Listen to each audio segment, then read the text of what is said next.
Sambutan yang disampaikan oleh Kapten Alion Belau di momen Natal suku Moni yang ada di Kabupaten Nabire, Provinsi Papua Tengah.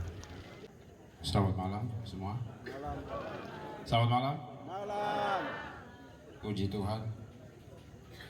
Yang terhormat Bapak Pejabat Bupati yang dikasih Tuhan Yesus, dan semua jajaran pemerintahan yang telah hadir di malam hari ini, anggota kedua dan anggotanya, yaitu lembaga legislatif Kabupaten Intan Jaya yang telah hadir. Saya juga mengapresiasi atas kehadirannya, dan Bapak Kapolres yang mewakili. Tuhan berkati sudah datang. Suara saya terlalu kecil kah? Pas. Boleh. Oke, saya kasih naik volume lagi. Dan semua tokoh-tokoh, baik ibu-ibu, perempuan, pemuda, dan anak-anak yang telah menyempatkan diri untuk hadir di tempat ini untuk merayakan Natal Oikumene yang kelima untuk suku Moni. Saya secara pribadi apresiasi dan sangat bangga, luar biasa, karena saya domisilinya di Timika, dan seperti yang tadi Bapak Pendeta sampaikan, luar biasa. Memang kami di sana belum ada pengalaman untuk ibadah ini, tapi di malam ini telah dilaksanakan yang kelima, dan saya juga kaget. Kita tepuk tangan buat suku Moni di Kabupaten Nabire. Baik, saya tidak akan bicara panjang lebar. Saya mungkin karena saya peduli dengan pendidikan, sehingga mungkin hal yang perlu saya sampaikan adalah berkaitan dengan pendidikan. Yang kita tahu hari ini, urutan pertama, negara pertama yang menduduki pendidikan terbaik di dunia ini sudah bukan lagi Amerika, sudah bukan lagi Rusia yang sekarang kita dengar, dan lain sebagainya. Tetapi hari ini pendidikan terbaik yang bisa kita lihat dan kita perhatikan secara seksama adalah Singapura. Singapura adalah negara paling kecil, hanya satu kota Nabire ini saja. Tapi dia sekarang top ranking pertama di muka bumi. Daerahnya ada di utaranya Jakarta. Kalau dari Jakarta ke Singapura paling 1 jam terbangnya. Saya sampai di Singapura, saya keliling dari ujung sampai ujung. Tapi hanya 2-3 jam kita bisa sampai dari ujung ke ujung. Naik kereta bawah tanah, naik busway, naik apapun, semua disediakan. Saya tidak panjang lebar di situ. Tapi tadi karena terakhir nasihat orang tua, mungkin saya nasihat semua anak-anak muda bahwa pendidikan sangat penting. Kita kasih kerucutkan lagi tentang Indonesia. Bagaimana dengan pendidikan di Indonesia? Pendidikan di Indonesia menurut beberapa penelitian dunia menyatakan bahwa pendidikan Indonesia tertinggal 128 tahun. Kita bayangkan, tertinggal 128 tahun. Itu jauhnya seperti apa? Dan setelah saya research, lihat di semua sumber-sumber di internet, di buku-buku dan lain-lain, memang ada yang sedikit protes dengan hal itu, tapi kebanyakan presentasinya adalah memang kita ketinggalan 128 tahun pendidikannya. Sangat jelek. Sekarang kita bayangkan, Intan Jaya ada di peringkat berapa dan tertinggal berapa puluh tahun.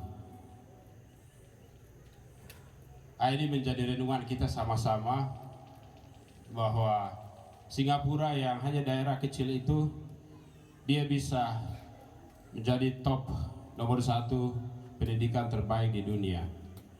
Kita sekarang lihat Israel dengan teknologi yang sangat canggih. Bisa kita dengar di mana-mana bahwa Israel adalah negara teknologi termaju di muka bumi. Dan itu benar. Kalau secara teknologi bukan lagi Amerika, bukan lagi Rusia, tapi Israel yang besar negaranya sama seperti Singapura, kecil dari Samaria di utara, Samaria sampai naik ke Lebanon. Kalau kita ke barat, Laut Mediterania. Kalau kita ke timur, ada Jordania.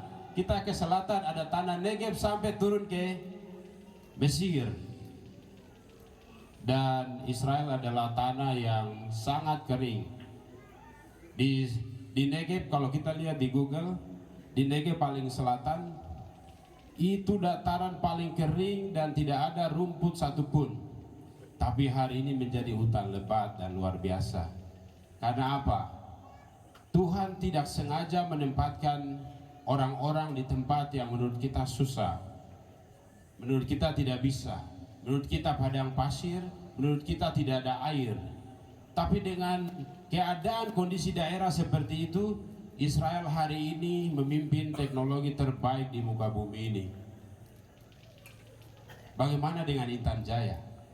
Intan Jaya ada emas, ada hutan yang luar biasa, ekosistem hewani yang sangat langka dan itu mahal, ada yang harganya tidak bisa kita komparasikan dengan apa-apa karena hanya ada di situ, atau yang biasa disebut dengan hewan-hewan endemik, ada tumbuhan-tumbuhan endemik, ada sungai yang luar biasa, dan semua itu ada.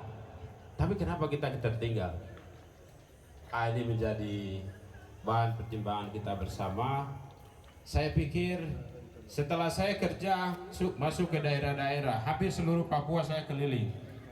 Saya lihat beberapa daerah, beberapa kabupaten sangat maju, sangat luar biasa. Walaupun kondisi geografisnya sama dengan Intan Jaya, tapi kenapa kita, menurut saya belum walaupun sudah ada gebrakan yang luar biasa, sudah dipondasikan oleh Bupati Karangtengger yang sebelumnya, kemudian pemimpinan Bupati Natalis Tabuni 10 tahun.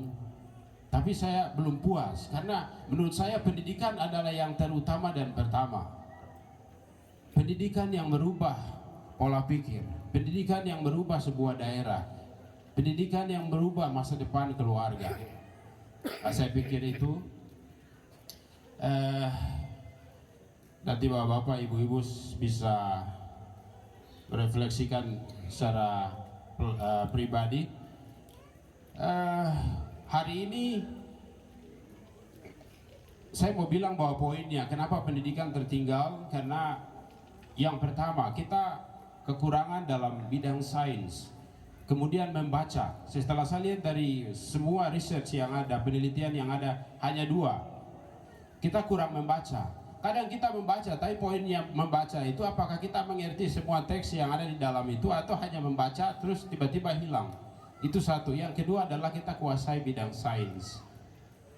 Ya, sains itu ada matematika, fisika, kimia, biologi, dan lain sebagainya.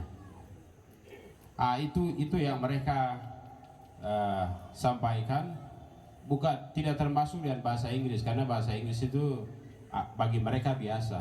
Tapi berapa di antara kita yang bisa berbahasa Inggris? Anak-anak kita ada yang sudah bisa bahasa Inggris atau tidak? Ini jadi PR juga, karena hal-hal ini mempengaruhi pertumbuhan ekonomi, pertumbuhan kehidupan, kesejahteraan dalam keluarga, mempengaruhi kehidupan teknologi di zaman ini. Karena sekarang, let's say atau anggap saja kita tidak bisa bahasa Inggris, anak-anak kita hari ini kasihan. Jadi tolong orang-orang tua supaya pendidikan ini penting sekali, terutama dalam bahasa Inggris ini harus dikuatkan, bidang sains terutama di matematika dan lain sebagainya. Di poin ini akhiri, saya masuk ke yang berikut.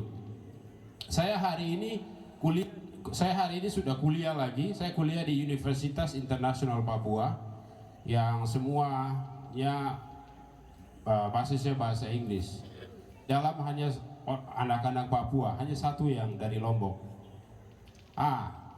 Di situ hanya suku Moni saya sendiri, tapi itu saya merasa rasa kurang, saya kecewa. Suku Moni cuma saya sendiri.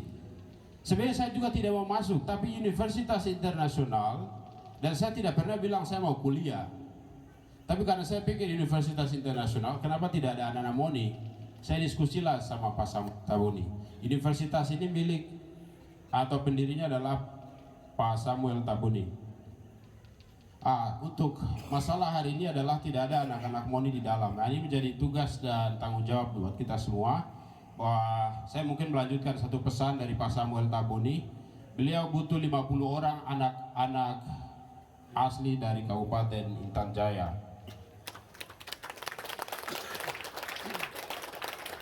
Jadi saya berharap supaya siapa yang berkeinginan untuk masuk di universitas ini, karena universitas ini dia semi internasional, semua dalam bahasa Inggris. Kemudian 2 tahun akan dalam negeri dan 2 tahun di luar negeri. Ada Rusia, Amerika, dan Israel. Saya mau anak-anak Moni harus keluar. Jangan hanya teman-teman dari Lani, teman-teman dari Dani, teman-teman dari Mei yang keluar negeri. Saya mau anak-anak Moni harus ada. Dan itu sedang saya perjuangkan. Pak Martin juga sedang perjuangkan. Pak Martin yang selalu bikin telinga sakit dalam Universitas Internasional. Jadi kita tepuk tangan buat Pak Martin. Terima kasih Pak Martin, karena desakan dari beliau juga Pak Samuel Tabuni juga sudah menyampaikan bahwa di tahun ajaran berikut universitas ini akan dihadiri oleh 100 anak Papua Nugini yang akan kuliah di universitas ini. Kemudian ada teman-teman dari Fiji, dari Selandia Baru, dari Afrika Barat, semua akan masuk di sana. Dan ini akan menjadi simbol tanah Papua bahwa ada universitas internasional di Papua. Harapannya adalah anak-anak Moni bisa ambil bagian. Jadi kalau di sini bisa hubungi sama Pak Ketua 1, Pak Martin. Kemudian juga beasiswa luar negeri sangat banyak hari ini. Orang itu karena kekayaan melimpah, uangnya banyak, mereka itu mau taruh uang di mana, bingung. Akhirnya mereka kasih masuk di yayasan-yayasan untuk memberikan beasiswa. Dan ini membutuhkan bahasa Inggris yang baik. Saya belum temukan ini anak-anak Moni yang bahasa Inggris lebih bagus dari saya. Saya juga sombong lawan Bapak, tadi ada sampaikan tadi. Sorry ya Bapak ya. Jadi saya belum temukan. Ini ada S1, S2 dan S3 di luar negeri banyak sekali. Beasiswanya sangat banyak. Sekarang Rusia tawarkan beasiswa luar biasa. Amerika tawarkan beasiswa luar biasa. Australia apalagi. Jadi saya harap supaya orang-orang tua, anak-anaknya dipersiapkan untuk bahasa Inggris. Jadi saya pikir pendidikan sangat penting. Di pendidikan saya akhiri. Kemudian juga saya bersyukur karena kemarin setelah pelantikan berapa bupati, calon-calon caretaker sudah kumpul, dan itu menjadi simbol persatuan dari Kabupaten Intan Jaya. Dan itu bagi saya sangat luar biasa. Saya harap setelah acara ini bukannya kita tetap di tempat ini, kita memajukan Kabupaten Nabire, tapi kita kembali ke Intan Jaya, bangun persatuan dan kesatuan kembali, dan bangun Intan Jaya yang lebih baik ke depan. Saya pikir sekian. Tuhan Yesus memberkati. Amakan.